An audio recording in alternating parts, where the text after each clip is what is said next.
Electric vehicles help to reduce emissions and are an important step towards achieving the net zero target. Now, EV charging specialists, Qwello, want to remove the annoyances EV users face every day with their driver-friendly charging solutions such as contactless payment options and a unique smartphone app that shows availability and reserves charging points in real time. I'm joined now by Martin Hale, Managing Director at Qwello UK. Thanks so much for joining us. First of all, let's talk about the benefits of an electric vehicle to both the driver and to the planet. Let's start with the driver, first of all. What are the benefits? Well, the biggest convenience is for the driver. A common misconception is that they're not convenient.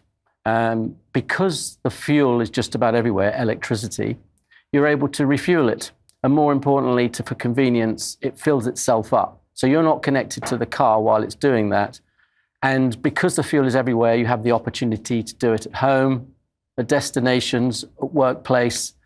And yes, if you want to go on a longer journey, you're going to have to stop at a fueling station that does it as quickly as possible, which might be 20 minutes to give you an extra 100 miles range. But the convenience is that it's doing it itself and you can charge it in more locations than you can a petrol station. What about the benefits to the planet then? All car manufacturers are set to do net zero manufacturing. And the biggest part of that, of course, is the battery manufacturing. Battery manufacturing, as it becomes mass produced, is going to be more and more environmentally friendly. These plants that do the car manufacturing and the battery gigafactories have renewable wind turbines around them, for example. And then, of course, there's the resourcing of the metals and the materials in the battery manufacture, which are improving with the planet in mind all the time as we change the chemistries, such as not so reliant on cobalt, better responsible mining of lithium, which can come from seawater.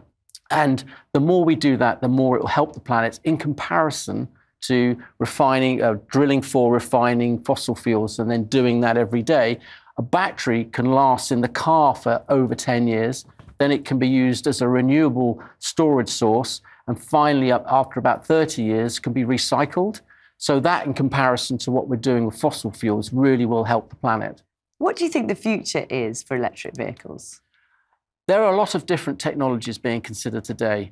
And the reason electricity is going to be the future for vehicles is because of the battery technologies. At the moment, they're great, but they're getting better. Of note is that Toyota and Nissan are investing in what's called solid-state batteries, and they'll have double the density, they'll be able to charge faster, and they'll be cheaper and easier to manufacture. And that's about 2 years away. So every time a different technology is considered, battery technology just gets better and better. Talk to me about the UK compared to European cities, for example, because we seem to be behind on access to charging. Is that going to change? What needs to change that?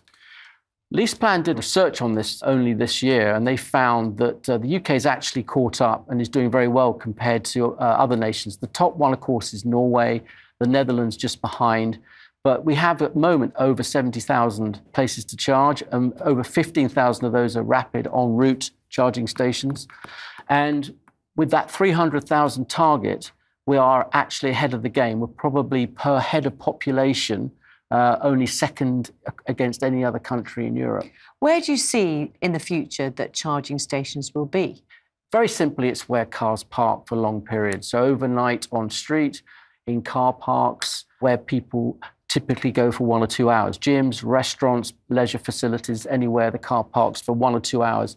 In an hour, you can add 30 to 35 miles range. We're doing it with the technology that we're talking about, which can be put anywhere. And that really means that every time you do that, you're extending the range. You don't have to keep filling up. You just top up maybe with 30 miles range for an hour here and there. Very interesting. Martin Hale, thank you very much for your time. Thank you. Thank you.